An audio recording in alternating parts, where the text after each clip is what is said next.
Last lecture में हम लोगों ने the limits of civil disobedience पढ़ा था, उसी को हम लोग आगे कंटिन्यू करेंगे। ये लास्ट लाइन एक बार दोबारा पढ़ते हैं। Dalit participation in civil disobedience movement was therefore limited. तो एक सोशल ग्रुप कौन सा हो गया? दलित, और इनका participation was limited, particularly in Maharashtra and Nagpur region, where their organization was quite strong.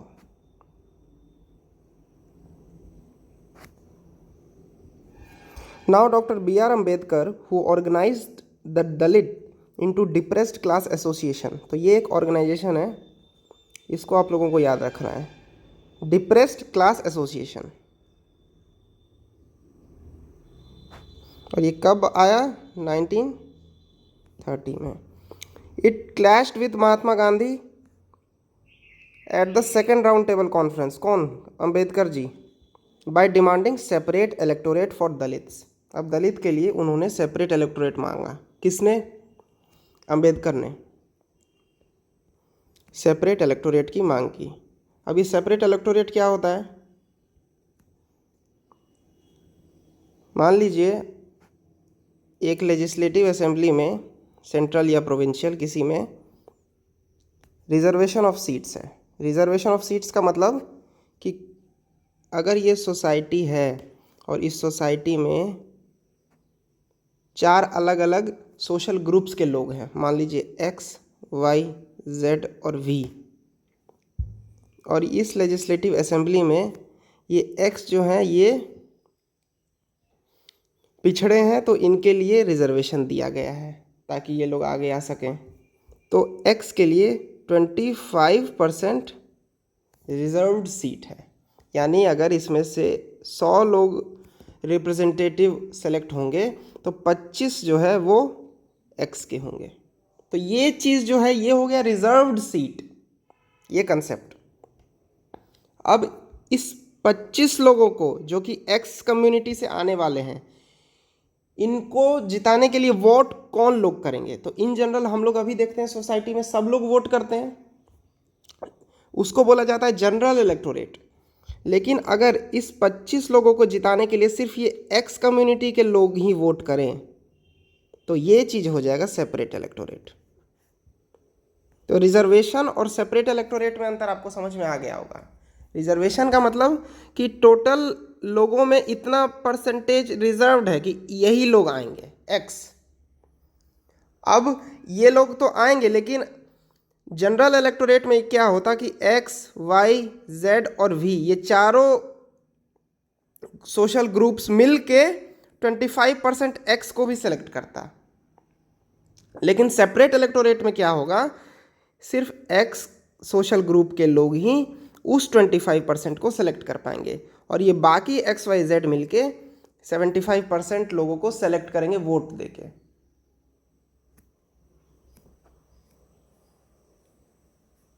तो ये सिंपल चीज़ है, इसको याद रखिए कि क्या होता है, समझिए इसको।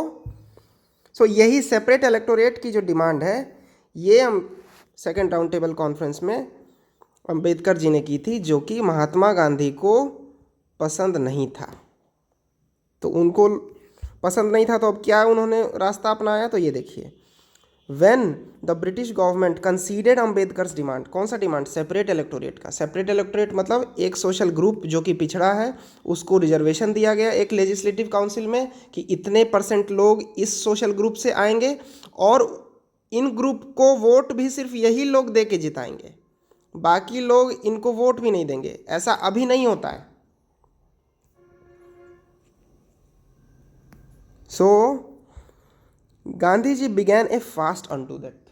ये बात उनको इतनी चुभी कि वो फास्ट भूख हड़ताल पे चले गए। ही believed that separate electorate for Dalit would slow down the process of their integration into society. अब जब एक पर्टिकुलर सोशल ग्रुप अपने लोगों में से कुछ % लोगों को भेज के रिप्रेजेंटेटिव बनाता है तो ये बाकी लोगों को इससे लगाव नहीं रहेगा, क्योंकि इन लोगों ने इसको नहीं चुना है। तो इस सोशल ग्रुप का बाकी के सोशल ग्रुप से इंटीग्रेशन हैम्पर हो जाएगा, ये गांधी जी सोचते थे। अगर सेपरेट इलेक्टोरेट लाया गया तो, बार बार बता रहा हूँ, सेपरेट इलेक्टोरेट में एक पर्टिकुलर सोशल ग्रुप ही अपने सोशल ग्रुप रिप्रेजेंटेटिव को वोट करके जिता के भेजता है लेजिस्लेटिव काउंसिल में। और रिजर्वेशन वो चीज़ होती है कि टोटल इस लेजिस्लेटिव काउंसिल में कितने लोग हैं उसमें से कुछ भाग एक सोशल ग्रुप को जाएगा, ये रिजर्वेशन होता है। तो ठीक से क्लियर समझिए। सो Ambedkar ultimately accepted Gandhi ji position. अब गांधी जी अगर ठान लेंगे तो उनकी बात कोई नहीं नकार सकता है। तो Ambedkar ultimately accepted Gandhi ji position and result was Poona pact, और पूना पैक्ट साइन हुआ। तो पूना पैक्ट कब साइन हुआ? सेकेंड राउंड टेबल कॉन्फ्रेंस के बाद जब फास्टिंग हुआ गांधी जी का, तो अंबेडकर अपने सेपरेट इलेक्टोरेट को छोड़ने के लिए तैयार हो गए और अब पूना पैक्ट साइन किया। ठीक है, गांधी जी से कि गांधी जी कोई ज़रूरत नहीं है फास्ट करने की, हमने जो सेपरेट इलेक्टोरेट की मांग की थी अब मैं उसको छोड़ रहा हूँ।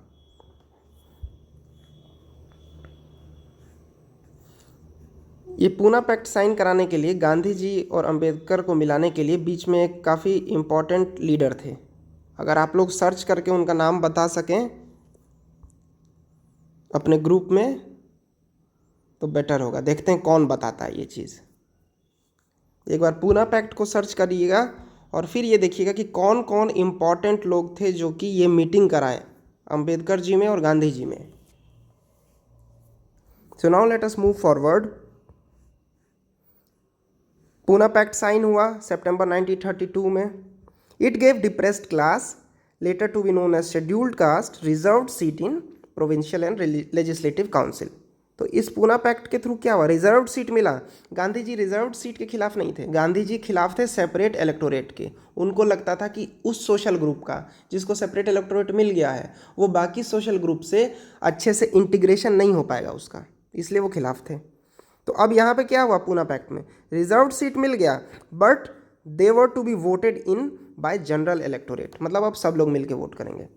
The Dalit movement however continued to be apprehensive of the Congress led national movement. अब ऐसा साइन तो हो गया, अब सम दलित्स उनके मन में एप्रीहेंशन आ गया, अरे ये कांग्रेस से पूना गांधी जी से पूना पैक्ट साइन करके सही हुआ हम लोगों के लिए या नहीं हुआ, तो इस तरह का ख्याल आने लगा। तो एक्चुअली में हर चीज़, ये जो चीज़ है सेपरेट इलेक्टोरेट, ये तो नहीं होना चाहिए था क्योंकि इससे इंटीग्रेशन हैम्पर होता, जैसा गांधी जी ने बोला भी हमें। लेकिन उस समय ऐसा माहौल था और कांग्रेस के एप्रीहेंसिव थे लोग। ये जो भी चीज़ चल रही है ये पुरानी चीज़ है, इसको अभी के टाइम से जोड़ के मत देखिए। Some of the Muslim political organisation in India. अब देखो, अब बात आ गई अलग दूसरे सोशल ग्रुप की। मुस्लिम पॉलिटिकल ऑर्गेनाइजेशन, इनका क्या किस तरह से पार्टिसिपेट किया ये देखेंगे अब हम लोग। तो some of the Muslim political organisation in India were also lukewarm in their response to the CDM, civil disobedience movement में मुस्लिम पॉलिटिकल ऑर्गेनाइजेशन का ल्यूकवार्म रिस्पॉन्स, मतलब अच्छे से पार्टिसिपेट नहीं किया उन्होंने। अब क्यों नहीं किया? After the decline of non cooperation Khilafat movement, large section of Muslim felt alienated from the Congress.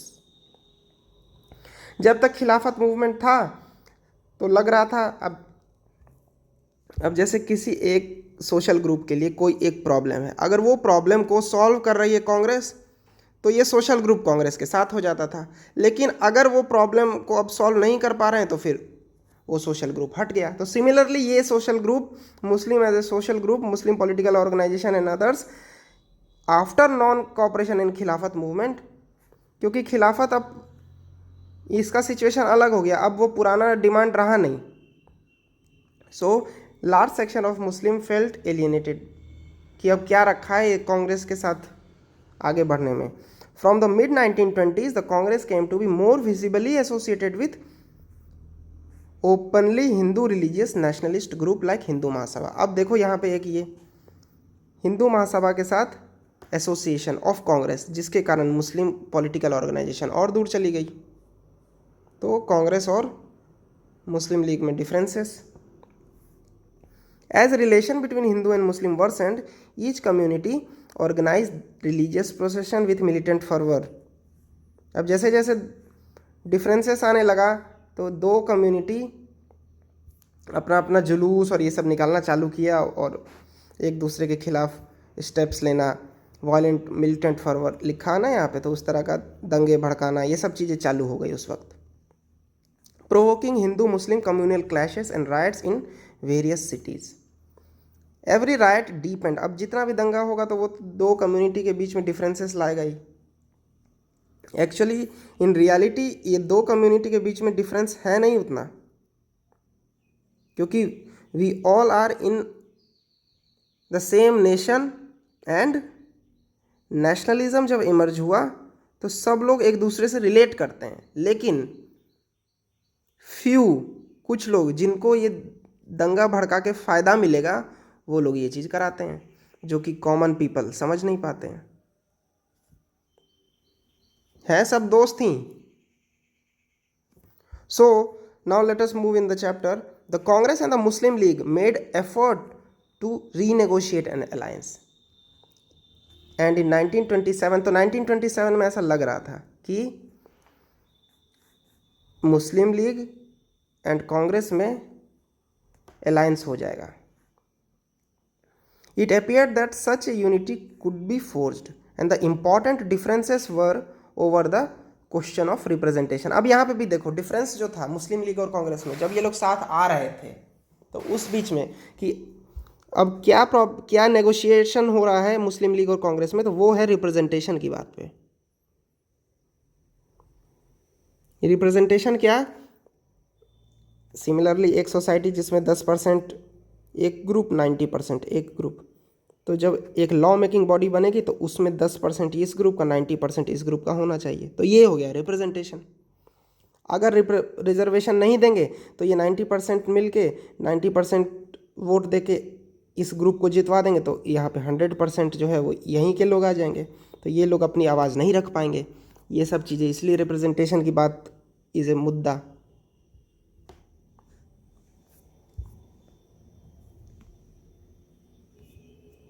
The important differences were over the question of representation. ठीक है, in future assemblies that were to be elected. Future में जो law making body में जो लोग जाएंगे उसमें कितने लोग कहाँ से आएंगे, इस बेसिस पे डिस्कशन हो रहा है मुस्लिम लीग और कांग्रेस में। Jinnah, one of the leader of Muslim League, was willing to give up the demand of separate electorate. Separate electorate की डिमांड को अभी देखा हम लोगों ने, BR अम्बेडकर जी ने दिया और अब मोहम्मद जिन्ना भी दे रहे हैं। सेपरेट इलेक्टोरेट की डिमांड को गिव अप कर दिया उन्होंने भी। तो Jinnah was one of the leader of the Muslim League who was willing to give up the demand for separate electorate. ये किस टाइम की बात हो रही है, 1927 की, इसको भी ध्यान में रखना है। If the Muslim were assured reserved seat in Central Assembly and representation in proportion to population in Muslim dominated province। अब यहाँ पे ये देखिए, जहाँ पे if some social group is in minority, तो वहाँ पे इस सोशल ग्रुप के प्रोटेक्शन के लिए रिजर्वेशन दिया जाता है। लेकिन जहाँ पे same social group is in majority, तो यहाँ पे प्रोटेक्शन की तो बात बनती नहीं है, क्योंकि यहाँ पे तो you are itself in majority, तो प्रोटेक्शन किस बात का। तो अब इस चीज़ को समझो, यहाँ क्या बोल रहा है। If Muslim were assured reserved seat in the central assembly and representation in the proportion to population in the Muslim dominated province. अब जहाँ पे मुस्लिम डोमिनेटेड प्रोविंस है वहाँ पे भी प्रोपोर्शन में रिजर्वेशन।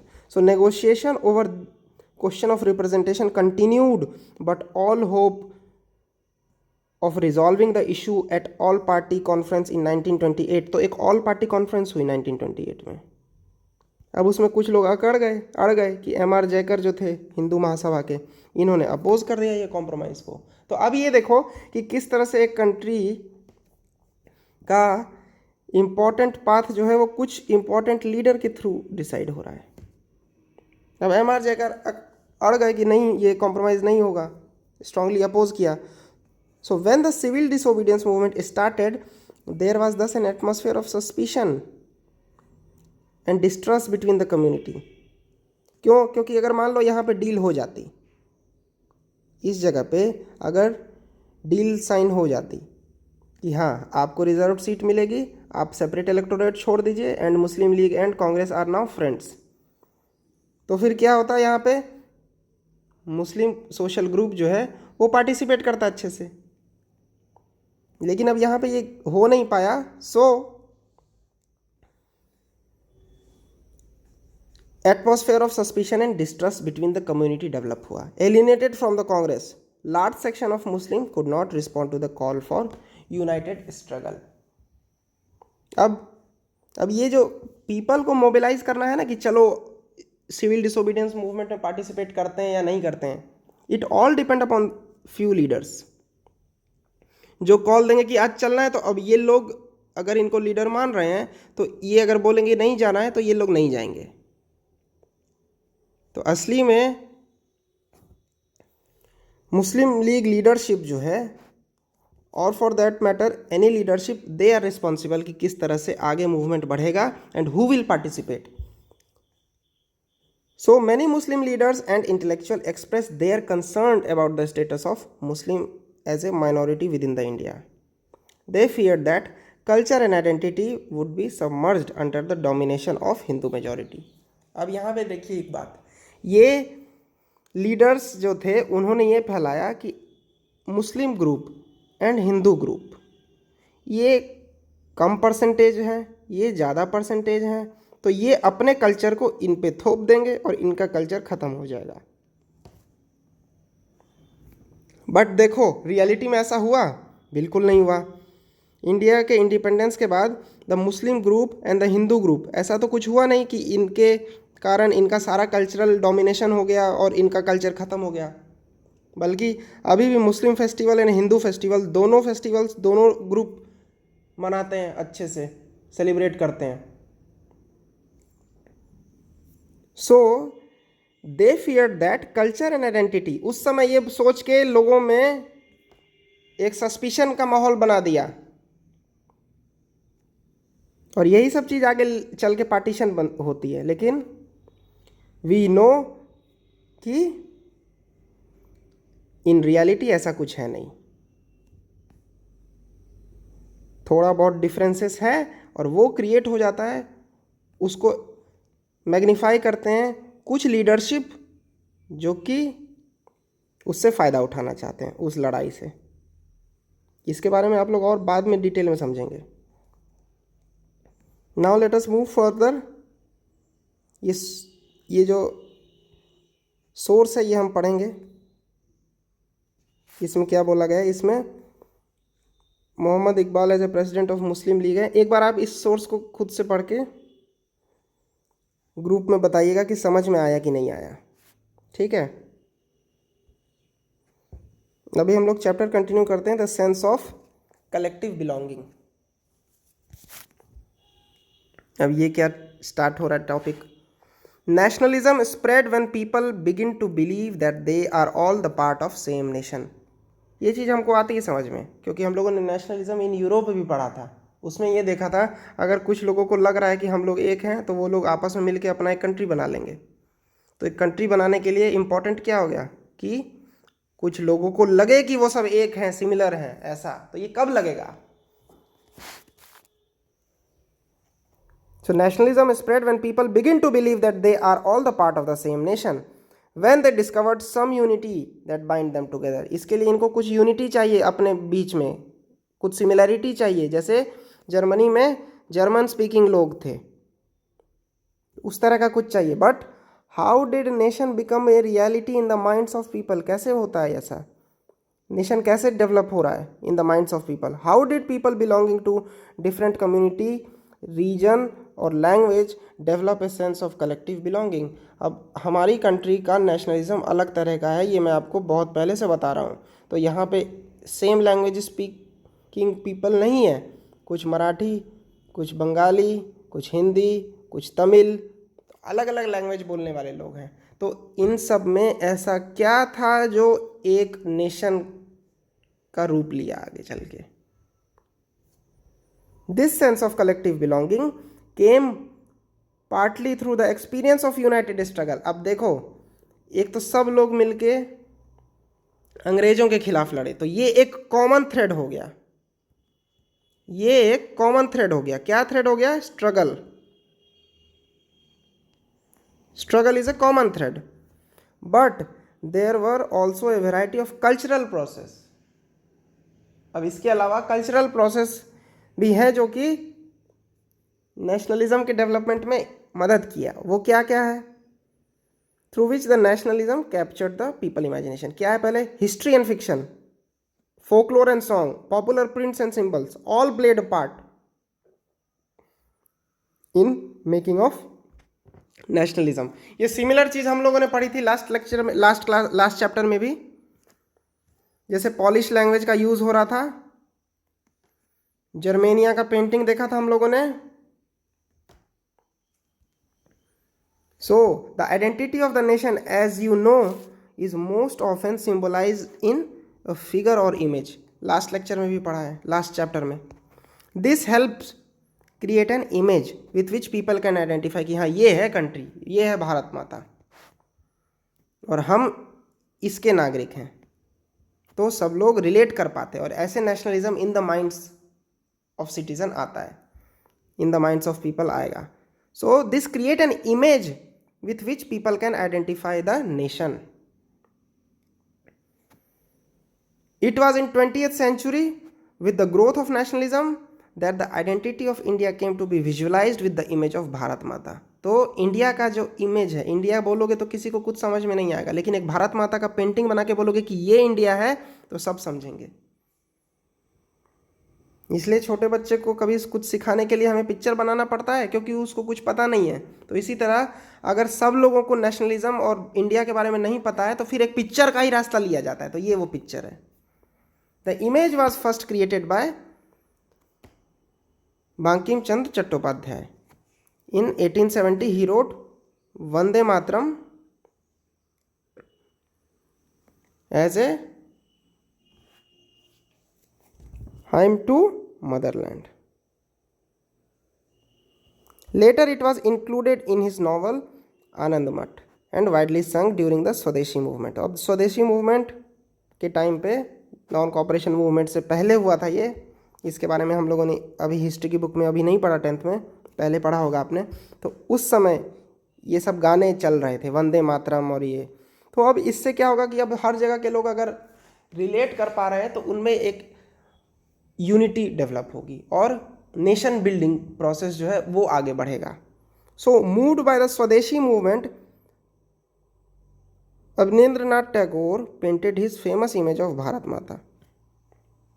ये देख लीजिए पहले, image first created by whom, Vande Mataram किस नॉवेल में है, and Abanindranath Tagore also painted his famous image of Bharat माता। और ये है ये। In this painting Bharat Mata is portrayed as an aesthetic figure. She is calm, compose, divine, spiritual. इसको देख के क्या लग रहा है? In the subsequent year the image of Bharat Mata acquired many different form. अलग अलग फॉर्म में डेवलप हुआ और प्रिंट्स में सर्कुलेट हुआ and was painted by different artist and devotion to the mother figure came to be seen as an evidence of one's nationalism. अब इसके प्रति डिवोशन जो है वो नेशनलिज्म को बता रहा है। ठीक है, तो एक ये फोटो से रिलेट हो रहा है। तो किस तरह से कल्चर, आर्ट ने नेशनलिज्म को डेवलप करने में, प्रमोट करने में रोल प्ले किया, वो हम लोग समझ रहे हैं। Idea of nationalism also developed through a movement to revive Indian folklore. अब ये यूरोपियन फोकलोर में भी था चैप्टर 1 में। इन late 19th century, nationalists began recording folk tales sung by bards and they toured village together folk song and legends। तो ये लोग घूम घूम के सारा लोक कथा को, ये सबको रिवाइव किए। These tales, they believe, give a true picture of traditional culture that had been corrupted and damaged by outside force. तो आउटसाइड फोर्स को हटाना है तो फिजिकली तो हटा दोगे, लेकिन सोशल लेवल पे हटाने के लिए सोशल फोकलोर को अपना करो तुम रिवाइव, ताकि जो बाहर के लोग आके करप्ट कर दिए कल्चर को वो हट जाए. It was essential to preserve this folk tradition in order to discover one's national identity. कुछ कहानियाँ एसोसिएटेड होती है किसी रीजन से, किसी स्टेट से, किसी लोकल लोकेलिटी ग्रुप से, तो ये सब चीज़ें उस जगह को आइडेंटिटी देती है कि अच्छा आप वहाँ से हैं जहाँ पे इस तरह के लोग हुआ करते थे. ये चीज़ जो है, तो इस तरह के लोग हुआ करते थे, तो वो लोग आर द लेजेंड्स. ये देखो, अच्छा वहाँ पे तो ये कहानी सिद्ध है, वहाँ पे तो ऐसे लोग थे, तो वो उसके साथ जो स्टोरीज है वो ये है folklores. So it was essential to preserve this folk tradition in order to discover one's national identity and restore sense of pride in one past. तो इसलिए अब एक आइडेंटिटी को डेवलप करने के लिए ये सब चीज़ जरूरी है, कॉमन आइडेंटिटी को. In Bengal, Rabindranath Tagore himself began collecting ballads, nursery rhymes and myths and led movement for folk revival. तो रविंद्रनाथ टैगोर बंगाल में ये फोक रिवाइवल के लिए स्टेप्स लिए. In Madras, Shastri published a massive 4-volume collection of Tamil folks, the folklore of southern India. N. Shastri, याद रखिए ये नाम. He believed that folklore was national literature. अब देखिए, लोकल फोकलोर को नेशनल लिटरेचर समझने की कोशिश, और फिर नेशनल लिटरेचर का एक ग्रुप बन जाएगा और सब लोग इससे रिलेट करेंगे और ये एक नेशनल कल्चर बनेगा. और नेशनल कल्चर जो होगा उसमें तमिल भी होगा, उसमें और लैंग्वेज भी होंगे. So he believe that folklore was national literature. It was the most trustworthy manifestation of people's real thoughts and characteristics. ये फोकलोर के बारे में इनका विचार. अब as the national movement develop, nationalist leader became more and more aware of such icons. अब जैसे जैसे लोगों से बातचीत करेंगे तो कहानियाँ और आएंगी ना. and symbols in unifying people and inspiring them in them a feeling of nationalism. During Swadeshi movement, tricolor flag red, yellow, green was designed. It had 8 lotus representing 8 provinces of British India, a crescent moon representing Hindu and Muslim. By 1921, Gandhi ji has designed the Swaraj flag. Gandhi ji ने एक Swaraj flag किया design. It was again tricolour था, red, green और white का. Spinning wheel था centre में, representing the Gandhi ideals of self help, चरखा चलाने वाला. Carrying the flag, holding it aloft during the marches become the symbol of defiance. मतलब अब हम नहीं डरते हैं, अब जाओ आप, अब हमें आज़ादी चाहिए, ये सिंबल बनने लगा जो अगर झंडा लगा के चल रहा है तो.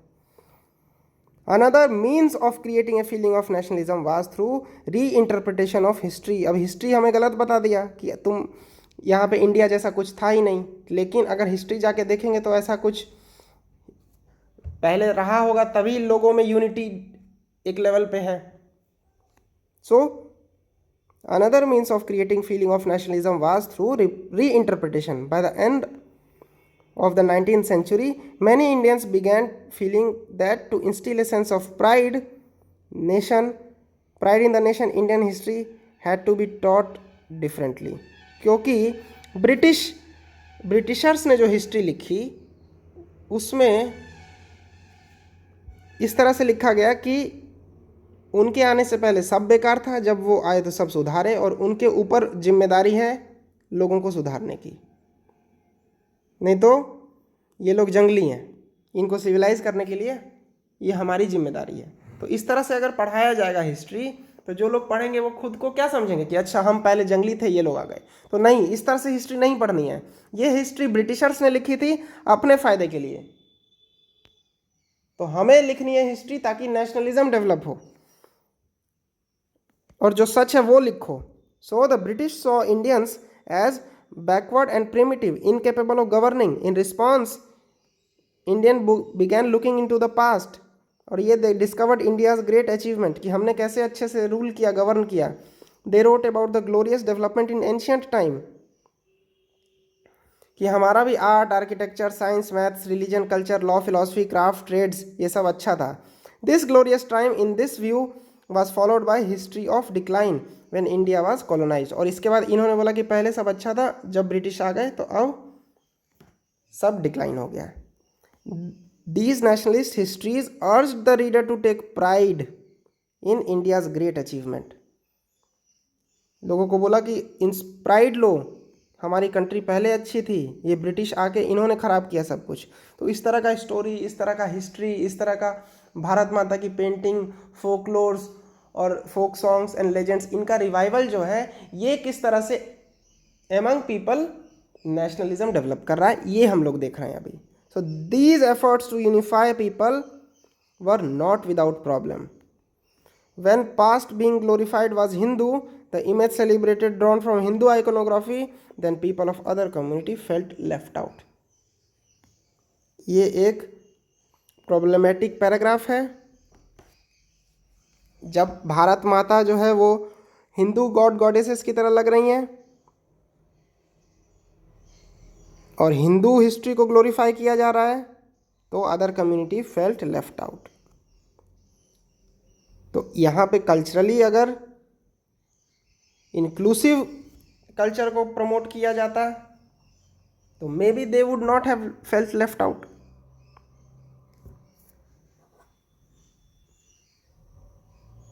सो now we are at the conclusion. A growing anger against the colonial government was thus bringing together various groups and classes of Indians into common struggle for freedom. एक तो क्या है कि कॉमन गुस्सा कॉलोनियल गवर्नमेंट का, इन्होंने लोगों को आपस में मिलाया. In the first half of the 20th century, Congress under the leadership of Mahatma Gandhi tried to channel people grievance into organised movement. अब यहाँ पे पीपल्स ग्रीवांसेस की बात की जा रही है. जंगल में ग्रेजिंग के लिए रोक देना, रेंट हाई रहना, ये सब चीज़ें. So through such movement the nationalist try to forge national unity, but as we have seen diverse group and classes participated with varied aspiration. अभी हम लोगों ने देखा NCM में और CDM में अलग अलग ग्रुप किस तरह से पार्टिसिपेट किए. As their grievances were wide ranging, freedom from colonial rule also meant different thing to different people. किसी को लगेगा रेंट खत्म हो रहा है, किसी को लगेगा कि वर्किंग कंडीशन इंप्रूव हो रही है. So the Congress continuously attempted to resolve differences, ensure that demand of एक ग्रुप जो है वो दूसरे ग्रुप को एलिनेट ना कर दे. And this precisely why the unity within the movement often broke down. And the high points of the Congress activity and nationalist unity were followed by the phases of disunity and inner conflict. तो सबको मिला के तो चलते थे, लेकिन कभी किसी के खिलाफ किसी को अगर सपोर्ट हो गया तो यहाँ पे फिर यूनिटी ब्रेक हो गई, जैसा हम लोगों ने भी पढ़ा भी सिविल डिसोबीडियंस मूवमेंट में. In other words, what was emerging was a nation with many voices wanting freedom from colonial India. A good line to write. A nation with many voices. many voices है, लेकिन एक nation भी लिखा हुआ है इसके आगे. तो यूनिटी को अंडरमाइन नहीं करना है हम लोगों को. लास्ट बॉक्स है ये क्विट इंडिया मूवमेंट का. इसके बाद नेक्स्ट लेक्चर में क्वेश्चन आंसर डिस्कस होगा. The future of Cripps mission and the effect of World War II created widespread discontent in India. This led Gandhi Ji to launch a movement calling for complete withdrawal of British from India. ये quit India की, अब भारत छोड़ो. The Congress Working Committee in its meeting at Wardha, important box है, इसको याद रखना है आपको. Congress working committee in meeting in Wardha pass the historic quit India resolution. तो ये क्विट इंडिया रिजोल्यूशन जो है वो यहाँ पास हुआ है. The immediate transfer of power to Indian and quit India, ये है उसमें. On 8 August 1942 in Bombay, all India Congress committee endorsed the resolution which called for a non violent mass struggle. तो अब क्विट इंडिया मूवमेंट के लिए भी बोला non violent mass struggle. on the widest scale possible throughout the country. It was on this occasion that Gandhiji delivered the famous Karo ya Maro ka nara, do or die. The call for quit India almost brought state machinery to stand still. बहुत भयंकर movement था ये. As people voluntarily threw themselves into the thick of movement, people observed hartal, demonstration, procession, and were accompanied by national song and slogan. Movement was truly mass movement. ठीक है, which brought into its ambit thousands of ordinary people, students, workers, peasants. Active participation of the leader. अब leader का नाम है JP Narayan, Aruna Asaf Ali, Ram Manohar Lohia, and many women such as Matangini Hazra in Bengal, Kanaklata Barua in Assam and Rama Devi in Orissa. तो ये important नाम को याद रखो. ठीक है, ये इंपॉर्टेंट नेम्स को याद रखिए क्विट इंडिया मूवमेंट की, वुमेन नेम्स एंड लीडर्स का. और ये डेट याद रखना है, ये डेट याद रखना है. नेक्स्ट लेक्चर में हम लोग क्वेश्चन आंसर देखेंगे. और तब तक यहाँ तक पढ़ के आप लोग सब याद करके रखिए. Coming Saturday will be your test.